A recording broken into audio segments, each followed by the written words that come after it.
Flappy girl का एक video आता है 4 दिन पहले जिसमें 1 मिलियन व्यूज़ चले गए और जहाँ पर वो अपने बाल काट रही हैं और बहुत रो रही हैं, एक ब्रेकडाउन है। इसके बाद करीबन 2 दिन बाद उनका एक और वीडियो आता है, यानी कि आज से 1 दिन पहले एक वीडियो आता है जिसमें वो बताती हैं कि भाई उनका ब्रेकडाउन हो गया था और एक दिन सब ठीक हो जाएगा। कि वीडियो आने के जस्ट 1 दिन पहले से एक और वीडियो वायरल हो रहा है इंस्टा पे।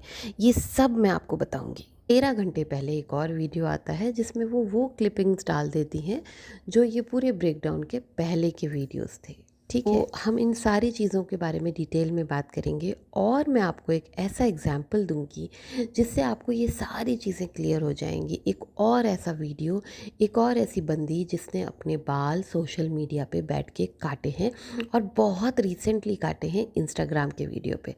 तो ये सारी चीज़ें मैं आपको बताऊंगी, बस अंत तक बने रहिएगा और पूरे वीडियो को ध्यान से सुनिएगा। नमस्कार, गुड मॉर्निंग, सुप्रभात। मैं आपकी मंजरी आज फिर हाजिर हूँ आपके साथ ब्लॉगर्स रिव्यू पर। और आज हम लोग संडे की मस्ती में बात करेंगे इस सीरियस टॉपिक के बारे में जिसमें बहुत कुछ उतार चढ़ाव आ रहे हैं। फ्लैपी के टॉपिक पे, जिसमें लोग कह रहे हैं कि वो सीवियर डिप्रेशन में हैं और उन्होंने अपने बाल डिप्रेशन में काटे हैं और इन सारी चीज़ों के बारे में। पहले मैं थोड़ा सा आप लोगों को डिप्रेशन की परिभाषा बताऊंगी। Depression is a serious mental disorder that affects how people feel, think, and behave. It's not just a feeling of sadness or a temporary low mood. It's a persistent condition that can interfere with the daily life and can be a significant cause of distress. That when a sad mood lasts a long time and interferes with normal everyday functioning, it may indicate depression.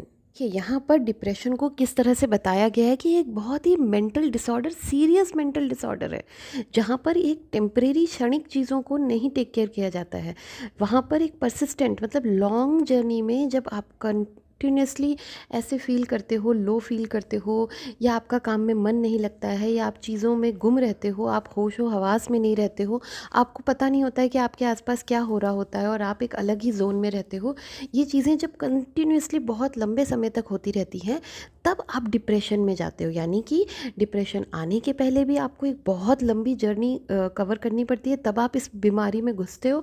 और इससे निकलने के लिए भी you need to take a long long process, you need to undergo a long process either of clinical, मतलब medicine लेकर, या फिर साइकोलॉजिकल। दोनों ही कंडीशन में आपको लंबी जर्नी तय करनी होती है, इसमें घुसने के लिए भी और इससे निकलने के लिए भी। और ये एक बहुत ही सीरियस प्रॉब्लम है। जैसे हम कैंसर या कोई बड़े बीमारी का नाम लेते हैं ना, तो उसी तरह से हमें डिप्रेशन को भी डील करना चाहिए।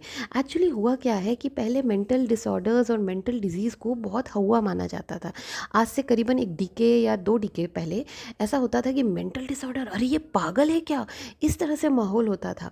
तो इस माहौल को ठीक करने के लिए, नॉर्मलाइज करने के लिए एक मुहिम चलाई गई थी जिसमें ये बताया गया था कि डिप्रेशन या मूड स्विंग्स या anxiety is not like mental disorder, इतना बड़ा डिसऑर्डर कि आदमी पत्थर मारने लगे, बाल नोचने लगे, पागल हो जाए।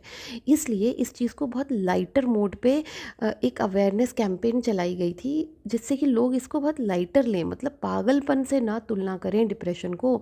इसके लिए एक मुहिम चलाई गई थी। ठीक है, तो अब क्या हो गया है कि लोग इतना लाइटर लेने लगे हैं कि हर बात को डिप्रेशन से जोड़ देते हैं। कोई कहीं रो रहा है तो डिप्रेस हो गया है, इस तरह का माहौल हो गया है। तो इन चीज़ों पे हमें सोचना पड़ेगा। अब हाई टाइम है कि डिप्रेशन को बार बार इस तरह से यूज़ ना किया जाए अनलेस एंड अनटिल सामने वाला रियली क्लिनिकली प्रूवन हो कि वो डिप्रेशन में है।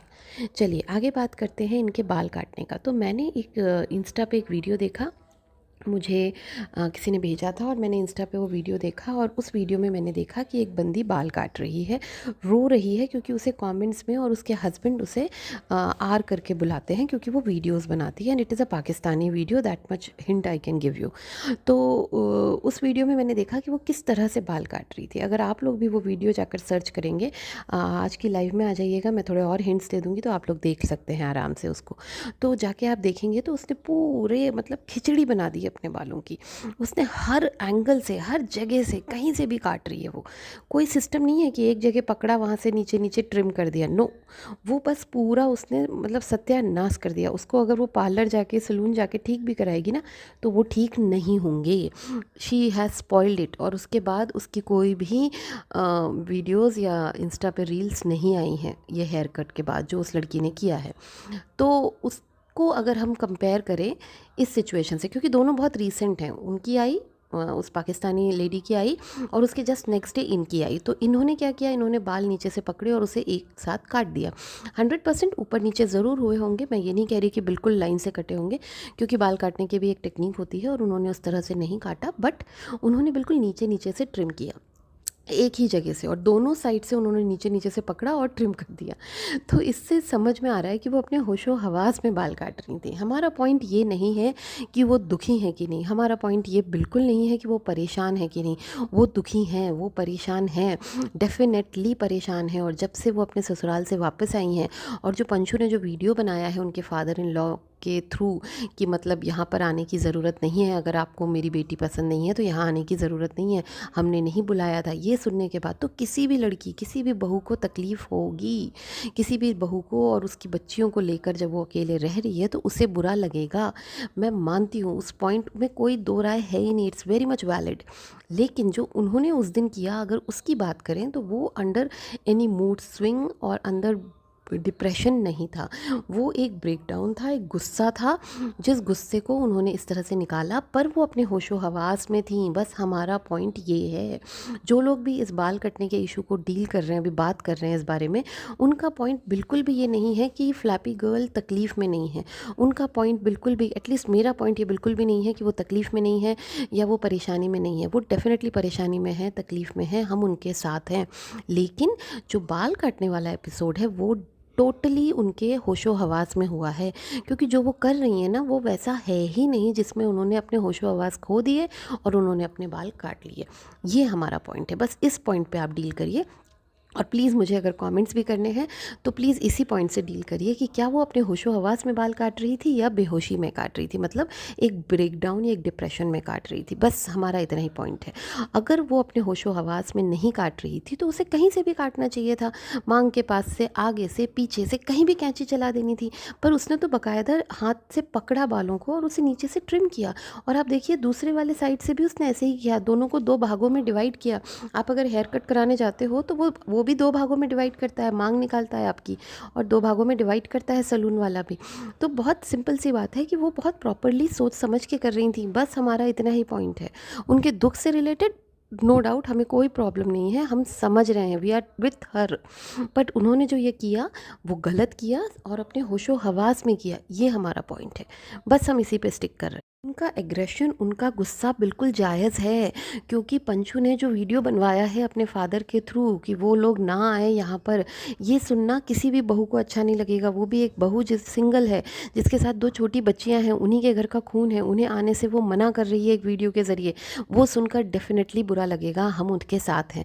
पड़ोसी जो कर रहा है वो भी बिल्कुल गलत है, हम उनके साथ हैं, हम पड़ोसी के ख़िलाफ़ हैं। आप प्लीज़ मेरे इस वीडियो के आगे पीछे के वीडियोज़ भी देखिएगा। मैं पड़ोसी के टोटली ख़िलाफ़ हूँ। मैं पंचू का इस एटीट्यूड के बिल्कुल ख़िलाफ़ हूँ कि उसने जो वीडियो बनवाया, अगर वो इतनी ही शरीफ थी, इतनी ही मैच्योर्ड इनफ थी, इतनी ही शांत रहने वाली लड़की थी, तो उस वीडियो की बिल्कुल भी ज़रूरत नहीं थी। उसे शांत रहना चाहिए था। उसने अगर पहल की है, बहू ने अगर पहल की है, कोशिश की है कि उसने जो गलती की थी सूरज जी का वीडियो लगा के, उसकी माफ़ी मांगी वीडियो में और फिर वो गई। हाँ, उसने अपने पंचू के लिए एक रिग्रेट और एक गुस्सा ज़रूर दिखाया कि मैं उस तीसरी बंदी से मिलवाने नहीं ले जा रही हूँ और अपना खून अपना ही होता है। ये सारी बातें, ये देखो, ये तो उसे सुननी ही पड़ेंगी, क्योंकि वो बाहर से आई है, उसमें कोई डाउट ही नहीं है। पंचू को ये चीज़ें सुननी पड़ेंगी, लेकिन उसको अपने आप को प्रूव भी करना पड़ेगा। तो ये तो लाइन मतलब लाइफ लॉन्ग चलेगा, उसको साइड में रखते हैं। लेकिन पंचू ने जो ये किया कि एक वीडियो बनवाया अपने बाप के थ्रू कि भाई ज़रूरत नहीं है यहाँ आने की, तो ये गलत था। उसका घर है, वो चाहे तो लीगली वहाँ जा सकती है। पंशु, कोई पड़ोसी, कोई का पिता, कोई बाप, कोई नहीं रोक सकता उसे लीगली, ठीक है ना। तो यहाँ पर कुछ चीज़ें मैं फ्लैपी गर्ल के लिए भी कहना चाहूँगी कि फ्लैपी गर्ल को अपने बारे में सोचना चाहिए, अपने बच्चों के बारे में सोचना चाहिए, और डिप्रेशन में घुसने का जो ये प्रोसेस है इसमें नहीं पड़ना चाहिए, अपने आप को इससे बाहर निकालना चाहिए। उनकी जो भी हॉबीज़ हैं उसे वो आगे बढ़ाएं, अपने कैरियर में आगे सोचें, अपने काम के बारे में सोचें। उनके पास इतना प्रमोशन का काम था तो वो क्यों बैठी ये करने, वो अपना काम करती। पर उन्होंने ये गलती की है तो उन्हें इसके बारे में अब ध्यान लेना चाहिए और अच्छे से सोच के अपना जीवन आगे बढ़ाना चाहिए, क्योंकि उनका जीवन उनका नहीं है, उनकी बच्चियों का है। तो इन सब के बारे में सोचें और इन लोगों से दूर रहें और अपने जीवन को आगे बढ़ाएं। हम सब उनके साथ हैं। बस इस तरह की घटिया हरकतें ना करें बाल काटने वाली, इससे लोगों पे गलत इम्पैक्ट पड़ता है। ऐसे लोग होंगे जो ब्रेकडाउन के थ्रू गुजर रहे होंगे, शायद वो फ्लैपी गर्ल को कॉपी कर लें। तो मत करिए ऐसी चीज़ें। चलिए आज के लिए इतना ही, फिर मिलते हैं लाइव में अराउंड 3 o'clock। चलिए तब तक के लिए टेक केयर, बाय बाय।